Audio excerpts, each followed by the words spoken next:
We talk about diversity all the time, having this diversity of thought, diversity of training, diversity of perspectives, that breeds innovation. And so we are able to tackle problems from different angles. Welcome to Growing Impact, a podcast by the Institutes of Energy and the Environment at Penn State. Growing Impact explores cutting-edge projects of researchers and scientists who are solving some of the world's most challenging energy and environmental issues. Each project has been funded through an innovative Sea Grant program that's facilitated through IEE. I'm your host, Kevin Slyman. On this episode of Growing Impact, I speak with a group of researchers who are working on One Health, which is a transdisciplinary method of recognizing the interconnection among people, animals, the environment, and health. The team shares how collaborating through an expansive theme such as One Health can provide new ideas, strategies, and answers for a wide variety of challenges. Today on Growing Impact, we have a team of researchers who are working on One Health. I'm actually going to have each of them introduce themselves and their area of expertise. Go ahead, Leanne. I am Leanne Andrews. I'm a landscape architect, and I work in the realm of the environment with health. Well, my name is Justin Brown. I'm a veterinarian that works in the Department of Veterinary and Biomedical Science at Penn State. And my area of expertise is in veterinary medicine and specifically wildlife health. I'm Sona Jasani. I'm an assistant professor in the Department of OBGYN, and I work in human health. Hi, I'm Stephen Mainzer. I work in the Department of Landscape Architecture, and my interests are in the decision dynamics of coupled political and environmental sentiment. Let's start with talking about One Health. Could you describe One Health? One Health is an approach that is transdisciplinary. This is Sona Jasani. And it recognizes that the health of humans and the health of the ecosystem as well as animals are intricately connected. And so what affects one of the component of the health triad will affect the other component. And there are various organizations that seem to endorse this concept. So it's not necessarily a new one or revolutionary. Some organizations like the CDC, the USDA, the American Medical Association, and American Veterinary Medical Association endorse the concept of One Health. The way that I like to think about it is that it's a framework to approach problems. And so it's really the foundation of it is based on collaboration and being transdisciplinary so that you have different disciplines looking at complex issues to really think about it in a holistic fashion. So could you provide some examples of One Health, maybe where they show up in the world today or in research? Yeah, definitely. I think one of the sort of poignant examples for me is illustrated by the CDC. So in 2010, in northern Nigeria, the folks there sort of started noticing that the ducks apparently just began to disappear and no one really knew what was happening. And then a few months later, there were hundreds of children that were actually affected with lead poisoning. And so what researchers in that area found was that what had happened to the duck population was lead poisoning. And they found out that the ducks were actually a sentinel indicator for what could happen to the human population. So I think that's a really poignant example as to how and why One Health is really important. If you're just only thinking about human health as affecting humans and not really looking at other indicators, you're probably not going to pick up on some of these issues that may be affecting certain aspects of the triad that you could be a little bit more proactive in. Why is it important to look at the world through the lens of One Health? The concept of One Health is quite old. This is Justin Brown. But the term that we're using of One Health is relatively new. But there's an increasing recognition of how important this old concept is. And part of the reason is when you look at how much has changed globally over the last 30 years, as you said, it's very complex, our world, but it's also very dynamic. And so if you look for humans, how much our population is changing, how we interact socially, where we get our food, where we live, all of that has changed. And if we look at animals, how we farm has changed, the pets we keep. We have a lot more exotic animals than we did 30 years ago. How we move animal products, all of that is changing. And certainly the environment's no different as well. If we look at land use or climate change. And so as all those things are changing, and it's really dynamic, it's changing sort of the math of how animals, humans, and the environment interact. And probably not surprisingly, we are seeing increasing emerging diseases. That's one example. Sona talked a lot about non-infectious diseases, and that makes sense from a One Health concept because animals, humans, we're all sort of exposed in those same environments. So if there's a contaminant, then we're probably going to see issues in animals like we do humans. And from an infectious standpoint, we're having increasing emerging infectious diseases. SARS, the original SARS is one example, but certainly some of the influenza viruses, Ebola, and a lot of these emerging diseases we're seeing in humans have an origin in animals, particularly wildlife. And so I think all of these things are having an increasing recognition that if we want to be effective, not only in responding, but hopefully preventing some of these diseases, we have to take more of a holistic approach. I can't deal with rabies in wildlife without considering what are the human impacts. Sona can't deal with some of these diseases that may have an origin in animals without considering what happens on that side of the disease ecology. Bringing up that dynamic aspect, I think is extremely important viewpoint to be thinking about. Are there proponents of or suggestions that maybe we need to scale back? In other words, you know what I mean? And is as one of the, instead of trying to address the problems that are emerging from all of these dynamic and complex aspects of the world, are there folks that are like, hey, if we just look at the root of these things, like it's getting more complex, should we simplify? I am actually interested in talking about this. Here's Sona again. I think that this is one of the, maybe a misconception of One Health. It seems so overwhelming to sort of think about, how do you have all these different disciplines working together to solve a complex health issue? But what's interesting about the history of One Health is that it's not new. We see evidence of One Health dating all the way back to Hippocrates and then Aristotle. And so we understand, throughout the history of time, right, that this is just sort of common sense, right? If your environment that you're living in is sick, then, there's a higher rate of, the populations of creatures that are living in that environment are going to be sick as well. And so, if you can whittle down One Health in whatever concept you're using or whatever problem you're using to solve, by using that One Health framework, I think that you have to have it in these comprehensible sort of components, right? Mm-hmm. So, maybe, for the problem that you're looking at, you're looking specifically at collaboration and you're trying to find how to create a system between, public health and researchers and, academia, and you're trying to figure out how to break those barriers, right? That's One Health, right? And that's very doable, and it's there's objective measures, right, that you can do. And maybe the problem that you're looking at is more topic based, right, where you're trying to think of why did a certain infection jump from animal to human, and then you can break it down in that sort of comprehensible topic. So I think One Health doesn't always do everything all at the same time. I think that if you are very smart in terms of how you're using One Health, and deliberate probably is a better choice of word, mm-hmm. Then you're actually going to be really effective in what you're trying to solve. Yeah, and building off of that. This is Leanne Andrews. And also building off of what Justin said too, is that there's a large value in thinking about things in a preventive way.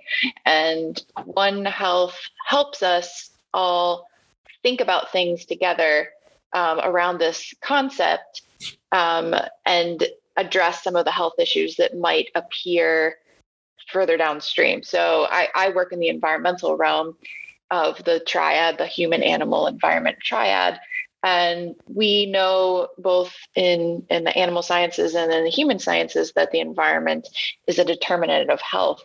And so if, we're experiencing all kinds of rapid changes in our environment all around the world, including, rapid urbanization, where humans are expanding their footprint and crashing into, more as a lack of a better word, into the habitats of animals. And so that close proximity has a lot of influence with both on the human and the animal side.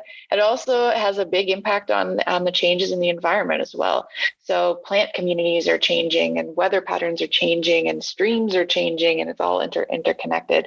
And if we can start to understand these systems and we can understand what are the cautionary tales that we get through examining animal health or examining human health or environmental health. Maybe we can prevent some of the diseases or present some of the health issues even before they even happen. And then we don't have to have this giant army of people trying to address these issues on the other side. Kevin, one other thing. Here's Justin again. I'm a wildlife veterinarian by training, and as these disease issues come up and they're really complex, we often, if we stay within our little group, the solutions seem really simple. So if we take lead for an example, and I say, well, all we have to do is get rid of, lead ballistics or whatever the solution might be, it seems really simple. But then when you realize how interconnected these disease issues are, they become really complex. And so we can have these easy solutions if we stay in our groups, but they're not going to be effective, right? Because we need to bring in these other groups. So even though it's inherently makes it much more complicated and as sometimes insurmountable, I think it really gets at the actual solutions rather than these sort of abstract, well, all we have to do is do this or stop this activity. And a lot of times that's just not possible or not even a good idea. And so I think, even though One Health tends to make things complicated, it's actually going towards the true solutions rather than sort of Band-Aids on larger issues. What are some of the One Health socio-environmental factors in Pennsylvania that your project is investigating? So I'm quite new to the One Health idea. This is Stephen Mainzer. But one of the things that drew me in early on to the project was something that Sona said in one of our early meetings, that as a clinician who works with actual live humans, she has a really good sense through her work that there are environmental factors that affect perinatal health. But she and her team work in clinics and labs, and there are certain skills and knowledge and data that work really well at that scale. Now, I would tend to work at the opposite end of the spectrum, where I'm looking at county or state or national databases, but rarely with real humans.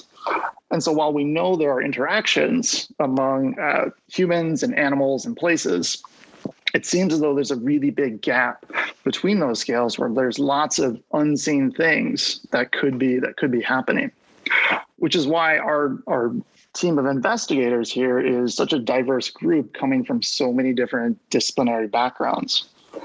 And we are supported by our technical advisory committee, who is composed of colleagues from comparative medicine and anthropology and family and community medicine and the veterinary, medical, animal sciences, and geography.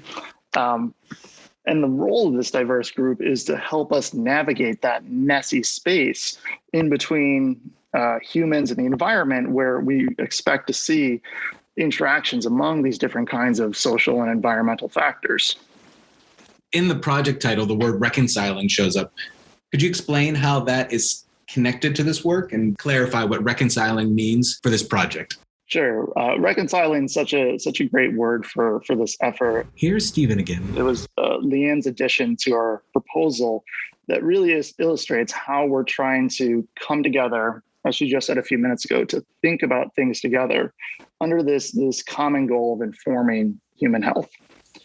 Now, on one hand, we have a pretty good idea of what some of the indicators of perinatal health might be and things that we should be recording and looking at. And we're also building a foundation of social and demographic characteristics such as population, age, race, ethnicity, gender, et cetera. And we're gathering the basic landscape characteristics that Justin spoke about a few minutes ago, and the things that are available at the statewide level, land cover and urban-rural classification. And we totally expect to see relationships among all that. So we think we have a good foundation to start with. But on the other hand, there's a whole lot of things we have to learn about to make this group work. The first of which is simply learning how to talk to each other. We're learning that concepts and definitions are going to differ across disciplinary fields. And we've been talking in the last couple of meetings about how perinatal health means something different when you're talking about humans and animals. the indicators that you might look at could be really quite different. So even when we think we're speaking the same language, sometimes we're talking across each other's. And so we're trying to figure out how do we all have conversations in the same space. Also, the scales and the types of data that are associated with these concepts differ dramatically across disciplinary fields. And so in that sense, the reconciliation process is about trying to find a holistic, cohesive story to tell among all these different perspectives. So we've touched on this, especially with the complexity of One Health, about having an interdisciplinary team. But I wonder if you have any expansion or anything you'd like to add about how having an interdisciplinary team really helped you find success. Sure. So, traditionally in universities, we are trained in disciplinary silos. Here's Leanne again. We get a degree in a certain major specialization, and we take classes to support that degree. When you have, medical schools, veterinary schools, and those who work in the environment, they're actually physically located in different locations. So we often don't cross paths. So this, the siloization was made for a reason. It's helpful to gain specialized skills within one area of knowledge, but it really, as we're all pointing out, it just doesn't allow us to creatively address the complexity of the real world systemic problems that we have going on here. So having an interdisciplinary team in our particular project, but also in One Health in general, is critical to understanding the nuances of how the humans and the animals and the environment are all linked. I am constantly taking notes during our meetings of, oh, I didn't know that. Oh, I didn't know that. I didn't know that. It's like almost every 5 minutes. It's because I haven't been trained in the way to look at a problem in that light. And so having all of this, we talk about diversity all the time, having this diversity of thought, diversity of training, diversity of perspectives, that breeds innovation. And so we are able to tackle problems from different angles, from having a team that approaches things from different angles. We started this Penn State One Health group and the One Health Scholars Program to facilitate these interdisciplinary collaborations here at Penn State, recognizing that we do have barriers within our university. We are siloed, and it's actually quite difficult to work across colleges, campuses, for sometimes very real reasons and sometimes very artificial reasons. So we're trying hard to break through those boundaries within the context of this pilot project. What do you hope your project will achieve? Well, I think, we have multiple layers of goals. Here's Justin again. The specific focus of the project is really exciting. I think there's some really good work that can be done both on the human and animal side of things, looking at reproductive health and specifically perinatal health.